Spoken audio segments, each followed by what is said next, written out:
अस्सलामुअलैकुम। Tele school के इस एजुकेशन प्रोग्राम में खुशामदीद। ये प्रोग्राम टीवी पर हुकूमत पाकिस्तान और सबक फाउंडेशन की शिराकत से पेश किया जा रहा है।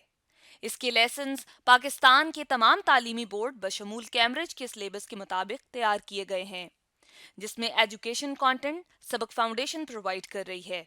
सबक फाउंडेशन की वेबसाइट सबक.pk पर केजी से 12वीं जमात तक वीडियोस और प्रैक्टिस टेस्ट बिल्कुल मुफ्त दस्तियाब हैं।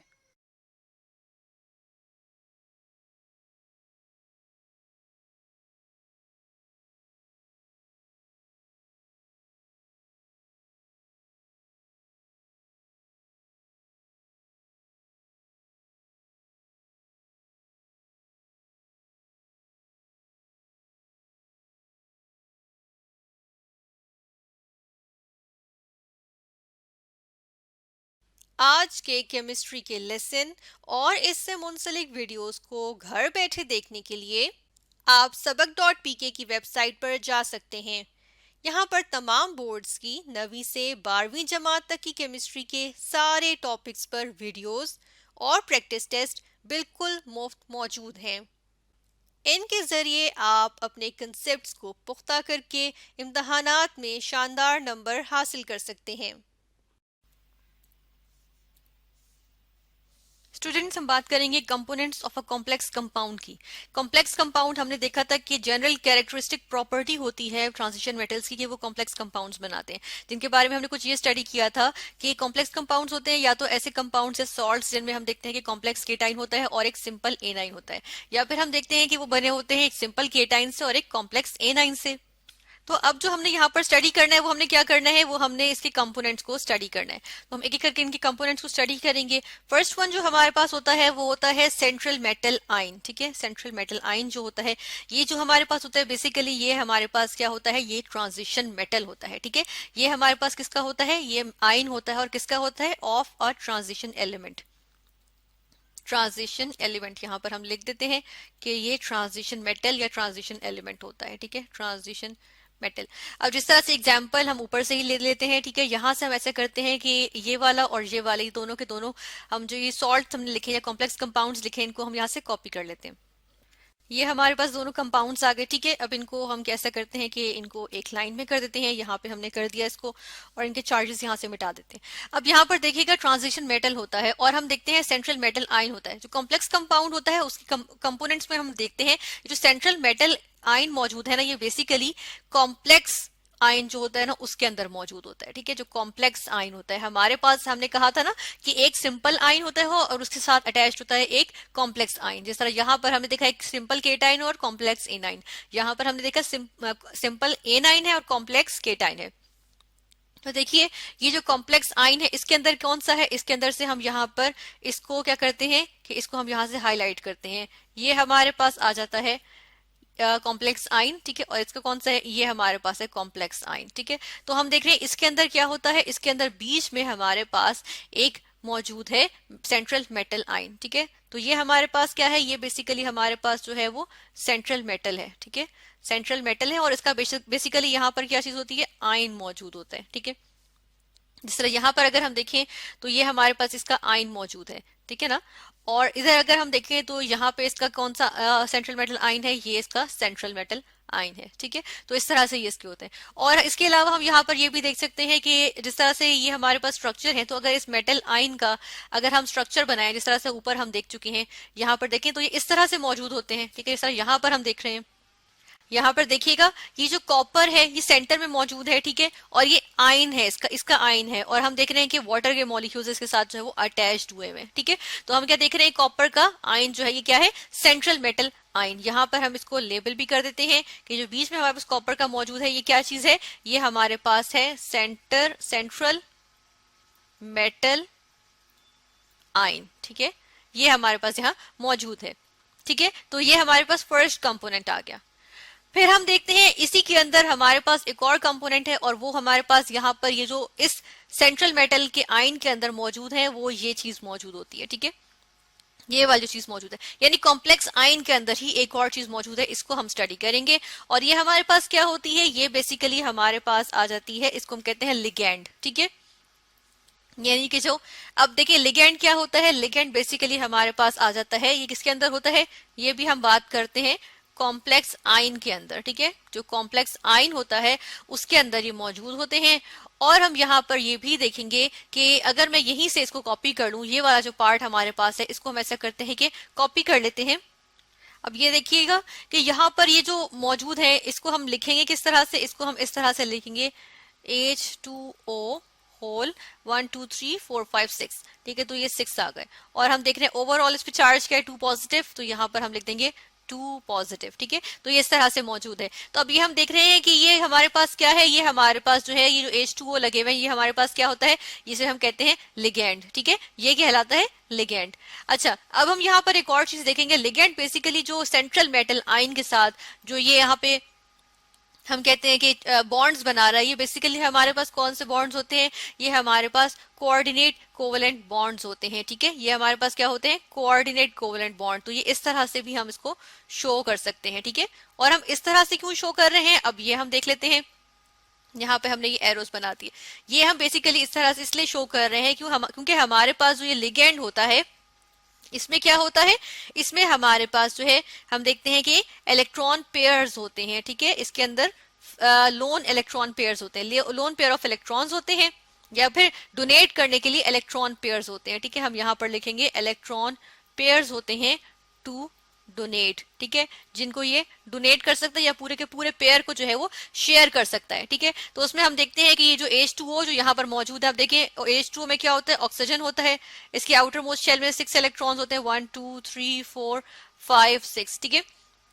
तो यहाँ पर हम इस तरह भी बना सकते हैं कि यहाँ पे हम इसको इस तरह बनाएंगे कि 1 2 3 4 5 एंड देन 6। तो यहाँ पे एक हाइड्रोजन के साथ बॉन्ड होता है, यहाँ पे एक हाइड्रोजन के साथ, हाइड्रोजन का डुप्लेट कंप्लीट, ऑक्सीजन का ऑक्टेट कंप्लीट, ठीक है। तो हम देखते हैं कि ये भी एक लोन पेयर है, ठीक है, ये भी एक लोन पेयर है, ये भी एक लोन पेयर है, तो ये दोनों जो है वो डोनेट किए जा सकते हैं। तो ये क्या करता है, हाइड्रोजन ये जो वाटर है इसकी जो ऑक्सीजन है ये अपने लोन पेयर जो है ये किसको डोनेट कर होते हैं, किसी के साथ शेयर कर होते हैं, पूरा एक पेयर जो है वो शेयर कर होते हैं कॉपर के साथ। तो तमाम जो वाटर के जो यहाँ मॉलिक्यूल्स है बेसिकली लिगेंड है, तो ये इन्होंने जो है वो क्या किया हुआ है, अपना अपना एक इलेक्ट्रॉन पेयर डोनेट कर रहे होते हैं। तो अब देखें इलेक्ट्रॉन पेयर डोनेट कर रहे होते हैं, इसका मतलब है लिगेंड्स जो होते हैं वो हमारे पास क्या होते हैं, ये हमारे पास बेसिकली ल्यूइस बेसिस आ जाती हैं, ठीक है, इनको हम ल्यूइस बेसिस भी कहते हैं, क्योंकि ल्यूइस बेसिस हमारे पास वही होते हैं ना जो इलेक्ट्रॉन पेयर डोनर्स होते हैं, इलेक्ट्रॉन पेयर डोनर्स जो होते हैं उनको हम ल्यूइस बेसिस कह सकते हैं, ठीक है।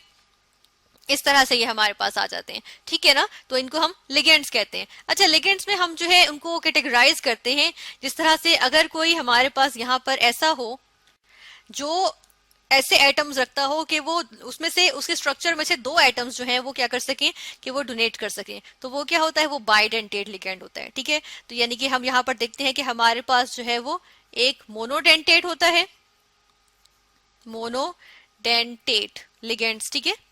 अब डेंटेट्स जो होते हैं वो बेसिकली हमारे पास टीथ आ जाते हैं, लेकिन यहाँ पर हम देखते हैं जिनसे मोनोडेंटेट लिगेंड्स, तो जिस तरह यहाँ पर मोनोडेंटेट अगर हम देखें तो ये देखें एक ही अपना इस मॉलिक्यूल में से एक ही जगह से डोनेट किया जा रहा है, यानी कि H2O देखें एक ही जो है वो डोनेट करे, कोई एक ही एटम है जो कि डोनेट करने वाला या डोनर है, ठीक है, तो इसलिए हम कह देते हैं मोनोडेंटेट लिगेंड्स। और एक हमारे पास होते हैं पॉलीडेंटेट लिगेंड्स, ठीक है, तो एक हमारे पास आ गए मोनोडेंटेट लिगेंड्स और दूसरे हमारे पास आ गए पॉलीडेंटेट लिगेंड्स, ठीक है। पॉलीडेंटेट में हमारे पास बाइडेंटेट भी होते हैं, ट्राइडेंटेट भी होते हैं, ठीक है, यहाँ पर हम इस तरह से लिखती हूं मैं कि टेट्रा, इसी तरह टेट्राडेंटेट भी हो सकते हैं, ठीक है ना, और इसी तरह सो ऑन, ये हमारे पास इस तरह से डिफरेंट आ जाते हैं, ठीक है। तो यहाँ पर हम देखेंगे कि चलिए इस तरह से हम डॉट्स लगा देंगे कि इस तरह हमारे पास आ जाते हैं। तो यहाँ पर इसकी एग्जाम्पल भी देख लेंगे, इस एग्जाम्पल में हमारे पास आ जाएगा कि अगर यहाँ पे मौजूद हो हमारे पास क्या चीज मौजूद हो, ऑक्सलेट का, ठीक है, यहाँ पे ऑक्सलेट का स्ट्रक्चर बनाऊंगी मैं कि ऑक्सलेट इस तरह से होता है COO, ठीक है, और ये ऑक्सलेट का आयन है ये, ठीक है ना हमारे पास, क्योंकि ऑक्सलेट खुद जो होता है वो ये होता है इस तरह से, तो हम ऐसे नहीं लिख रहे इसको, हम यहाँ पर इनके हाइड्रोजन रिमूव्ड हैं, ठीक है, और हम देख रहे हैं ये इस तरह से होते हैं। तो अब देखिए ये वाला ये इलेक्ट्रॉन पेयर है, ये भी डोनेट कर सकता है, ये वाला इलेक्ट्रॉन पेयर ये भी डोनेट कर सकता है, ठीक है। इसका मतलब है कि 2 एटम्स हैं एक लिगेंड के अंदर 2 एटम्स हैं जो कि डोनेट करने के काबिल हैं, इसलिए हम इसे कहते हैं कि ये क्या है, बाइडेंटेट है। ठीक है, तो ये आ जाएगा हमारे पास बाइडेंटेट। ठीक है, अच्छा यहाँ पर हम ऐसा करते हैं कि हेक्साडेंटेट की एग्जांपल देखते हैं। ठीक है, यहाँ पर हम बात करेंगे किसकी, हेक्साडेंटेट लिगेंड देखते हैं। ठीक है, यहाँ पर उसके एग्जांपल देखते हैं। उसके लिए एग्जांपल मेरे पास यहाँ पर है EDTA। EDTA एक हमारे पास एक कंपाउंड आ जाता है जिसे हम कहते हैं इथाइलिन डायअमीन टेट्रा एसिटिक एसिड। ठीक है, इसका नाम क्या होता है, इथाइलिन डायअमीन टेट्रा एसिटिक एसिड। तो इसका हम यहाँ पर अगर स्ट्रक्चर देख लें, यहाँ पे मैं इसका स्ट्रक्चर लेकर आऊंगी, ये हमारे पास इसका स्ट्रक्चर होता है। ठीक है, अब इसके अंदर हम क्या देखेंगे, इसके अंदर हम यहाँ पर देखेंगे कि कौन कौन से हमारे पास इसके अंदर जो है वो डोनर्स आ रहे हैं। एक तो ये हमारे पास डोनर आ जाएगा। ठीक है, ये वाला हम देख रहे हैं ऑक्सीजन, ये जो है हमारे पास, इसके पास क्या है, एक लोन पेयर मौजूद है, ये लोन पेयर मौजूद है, ये डोनेट करने के लिए मौजूद है, एक इसके पास मौजूद है। ठीक है, 1 2, देन हम देखते हैं यहाँ पर इसके पास मौजूद है 3, एंड देन ये भी मौजूद है 4, इस तरह से। ठीक है, ये 4 आ गए। फिर ये जो नाइट्रोजन है, इनके पास भी लोन पेयर्स हैं ये वाले, तो हम देखते हैं कि 5 और 6 ये हमारे पास आ गए। तो हम देखते हैं 1 2 3 4 5 6, ये हमारे पास हेक्सा बन जाता है। ठीक है, 6 के लिए हम हेक्सा यूज करते हैं, और ये हमारे पास बेसिकली क्या है, हेक्साडेंटेट लिगेंड आ जाता है। और हम इसको क्या कहते हैं, इसका नाम क्या है, इसका नाम है यहाँ पर हम कहते हैं इथाइलिन डायअमीन टेट्रा एसिटेट। ठीक है, इसको हम टेट्रा एसिटेट कहेंगे अगर इनके साथ हाइड्रोजन्स लगा दें। यहाँ पर मैं हाइड्रोजन लगा दूं इसके साथ, यहाँ इसके साथ हाइड्रोजन लगा दूं, यहाँ पर इसके साथ हाइड्रोजन लगा दूं और इसके साथ हाइड्रोजन, तो ये टेट्रा एसिटिक एसिड बन जाएगा। लेकिन बेसिकली हम यहाँ पर इसके रिमूव किए हुए, तो इसलिए हम कहते हैं कि ये क्या है, इथाइलिन डायअमीन टेट्रा एसिटेट। ठीक है, ये हमारे पास आ जाता है। ठीक है, ये आइन आ गया, तो ये हमारे पास क्या है, हेक्साडेंटेट लिगेंड है। फिर हम देखते हैं कि हमारे पास यहाँ पर लिगेंड्स में, जिस तरह अब यहाँ पर देख रहे हैं, तो ओवरऑल इसके ऊपर क्या है, इसके ऊपर हम चार्ज जो है वो -4 का है। ठीक है, तो ये क्या है, हमारे पास A9 है। ठीक है, ये हम कहते हैं कि A9 हमारे पास जो है वो लिगेंड आ गया। ठीक है, तो एक और टाइप आ गई, एक और तरह से हमने जो है वो यहाँ पर चार्ज की बेसिस पे भी हमने क्या किया कि इनको जो है वो कैटेगराइज कर दिया। तो ये हमारे पास क्या आ गया, ये हमारे पास A9 लिगेंड आ गया। ठीक है, ये हमारे पास टाइप नंबर 1 है। ठीक है, और ऊपर जिस तरह से हमने की थी वो हमने क्या कहा था, यहाँ पर टाइप यहाँ पे हमने जो ए और बी कर देते हैं। ठीक है, ये ए है और ये बी, ये 2 टाइप्स आ गई। और नीचे जो हम देख रहे हैं ये हमारे पास क्या है, ये हमारे पास टाइप नंबर 1 है, एनायनिक लिगेंड्स। इसी तरह जो H2O हमने देखा था उसके ऊपर कोई चार्ज नहीं होता, तो वो हमारे पास क्या आ जाता है, वो हमारे पास आ जाते हैं न्यूट्रल लिगेंड्स। ठीक है, यहाँ पर हमने H2O लिख दिया। और फाइनली हम देखते हैं कि हमारे पास जो है इसी तरह से केटाइनिक लिगेंड्स भी होते हैं। ठीक है, केटाइनिक लिगेंड्स भी होते हैं। केटाइनिक लिगेंड्स बहुत कम होते हैं हमारे पास। ठीक है, तो उसमें हम देखते हैं कि उनके ऊपर क्या होता है, पॉजिटिव चार्ज होता है। और इसी तरह हम देख रहे हैं न्यूट्रल लिगेंड्स होते हैं, उनके ऊपर अब बेसिकली या तो लोन पेयर्स मौजूद होंगे या फिर नेगेटिव चार्ज होगा। जैसे यहाँ एनायनिक लिगेंड्स में हम देख रहे हैं कि नेगेटिव चार्ज मौजूद होता है, और न्यूट्रल लिगेंड्स में हम देख रहे हैं कि हमारे पास लोन पेयर्स आ जाते हैं। इस तरह केटाइनिक लिगेंड्स जो होते हैं इनमें हमारे पास पॉजिटिव चार्ज आता है, लेकिन हम देखते हैं कि उनकी जो एग्जाम्पल्स है वो बहुत रेयर होती हैं, हमारे पास बहुत कम ही है केटाइनिक लिगेंड्स। ठीक है, मोस्ट ऑफ द टाइम हम एनायनिक लिगेंड्स और न्यूट्रल लिगेंड्स की बात कर होते हैं। जैसे एनायनिक लिगेंड में हमारे पास साइनाइड भी आ जाता है। ठीक है, Cn नेगेटिव। इसी तरह न्यूट्रल लिगेंड्स में अमोनिया भी हमारे पास क्या है, एक न्यूट्रल लिगेंड है, बिकॉज इसमें नाइट्रोजन के ऊपर जो है वो लोन पेयर ऑफ इलेक्ट्रॉन्स होता है वो मौजूद होता है। ठीक है, इस तरह से यहाँ पर हमने 2 कंपोनेंट स्टडी किए हैं फिलहाल।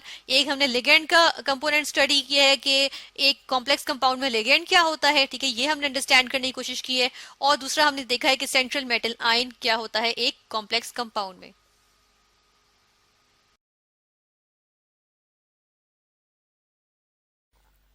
देखेंगे कि हमारे पास थर्ड कंपोनेंट आ जाता है कोऑर्डिनेशन नंबर। अच्छा, कोऑर्डिनेशन नंबर क्या होता है इसको हम देख लेते हैं। यहाँ पर अगर हम वापस ऊपर चलें और इधर से हम क्या करते हैं कि यहाँ से हम कॉपी कर लेते हैं। जिस तरह से ये हमारे पास कॉम्प्लेक्स आयन मौजूद है, इसको हम यहाँ से कॉपी कर लेते हैं। ठीक है, तो इसको कॉपी करके मैं यहाँ पर ले आती हूँ, और एक 2 यहाँ पर, और हम यहाँ पर कॉम्प्लेक्स कंपाउंड्स लिख देते हैं। अब यहाँ पर हमने कुछ एग्जाम्पल्स लिख दी हैं। ठीक है, ये एक एग्जाम्पल आ गई, ये एक एग्जाम्पल और ये एक एग्जाम्पल। ठीक है, इसमें हमने यहाँ पर क्या देख रहे हैं कि ये हमारे पास कुछ आइन्स हैं, ये भी आइन है, ये भी आइन है, ये एक न्यूट्रल हमारे पास न्यूट्रल कॉम्प्लेक्स आ जाता है। ठीक है ना, तो इसमें हम क्या देखेंगे कि अब यहाँ पर देखिए कि इसके अंदर हमारे पास कोऑर्डिनेशन नंबर क्या होता है, ये जो नंबर होता है ना इसको कोऑर्डिनेशन नंबर कहते हैं। ठीक है, ये वाला नंबर।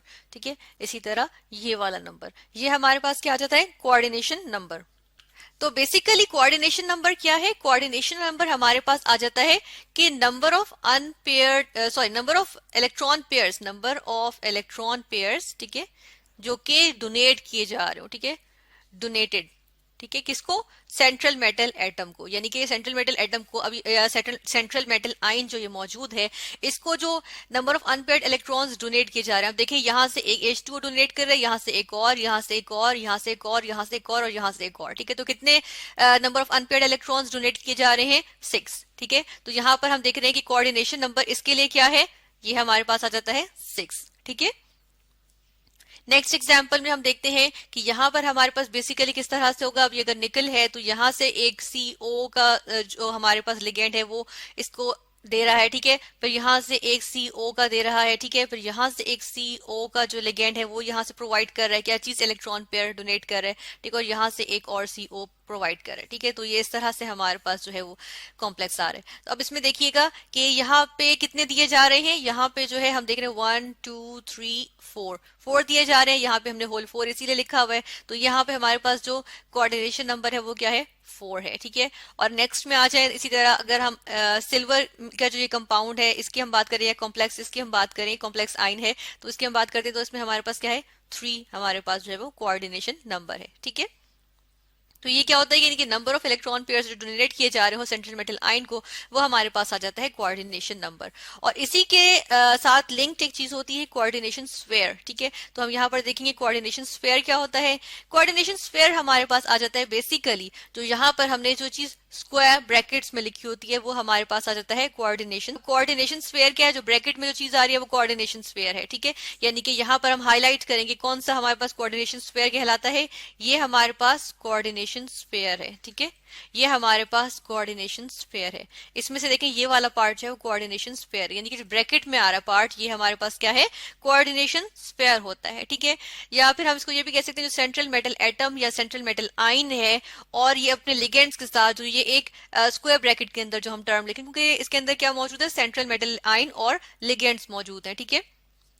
तो इसको हम कह रहे होते हैं कि ये क्या है? कोऑर्डिनेशन स्फेयर है।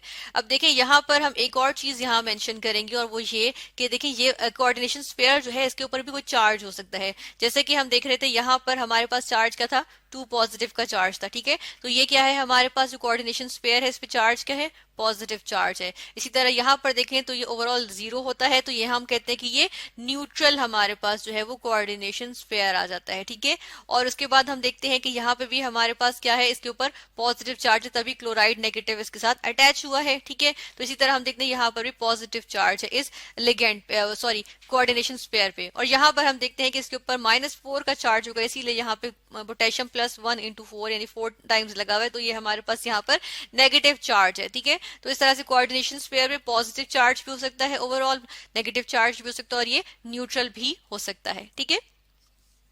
फाइनल कंपोनेंट पे आएंगे कि हमारे पास इसके ऊपर हमने कहा कोई चार्ज हो सकता है, ठीक है। तो या चार्ज होगा या जो इसका हम कहते हैं कि इसके ऊपर जो चार्ज होगा उसको कैलकुलेट करने का क्या तरीका होगा, ये हम यहाँ पर देख लेंगे।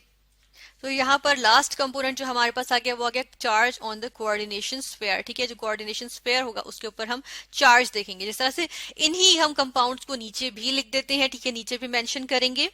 अब यहाँ पर चार्ज को हम किस तरह से कैलकुलेट करेंगे ये देख लेते हैं। बेसिकली वाटर जो होता है उसपे हमारे पास कोई चार्ज नहीं होता है ना, इस पे कोई चार्ज नहीं होता ना, तो ये हमारे पास क्या होता है? 0 होता है, ठीक है। तो हम यहाँ पर देखते हैं कॉपर यहाँ पर +2 शो करेगा और सल्फेट यहाँ पर -2 शो करेगा, ठीक है। तो इस तरह से हमें पता चलता है कि क्योंकि ओवरऑल एक कंपाउंड को न्यूट्रल होना चाहिए, तो इसलिए हम देखते हैं कि ये हमारे पास क्या गया? न्यूट्रल कंपाउंड आ गया, ठीक है। ये न्यूट्रल उसी तरह बनेगा ना कि अगर हम इसके ऊपर देखते हैं कि हमारे पास यहाँ पे +2 चार्ज होगा, तो अगर हमारे पास यहाँ मौजूद ना हो क्योंकि हम कोऑर्डिनेशन स्फेयर्स की बात कर रहे हैं तो हम इसको हटा भी सकते हैं, ठीक है। यहाँ से हमने इसको हटा दिया, इसी तरह इसको भी हम यहाँ से हटा देते हैं, ठीक है। और यहाँ से हम इधर से इसको भी हटा देते हैं, ठीक है, इसको भी हमने हटा दिया। तो अब हम यहाँ पर देख लेते हैं कि यहाँ पर चार्ज किस तरह से कैलकुलेट होगा कि हमें पता है H2O जो है वो एक न्यूट्रल कंपाउंड होता है, ठीक है, इटसेल्फ एक कंपाउंड है, ठीक है। तो हम देखते हैं कि ये क्या होता है, यहाँ पर कॉपर पे 2 पॉजिटिव का चार्ज होगा, तो ओवरऑल हम देखते हैं कि चार्ज ऑन द कंपाउंड क्या आ जाएगा? +2 आ जाएगा,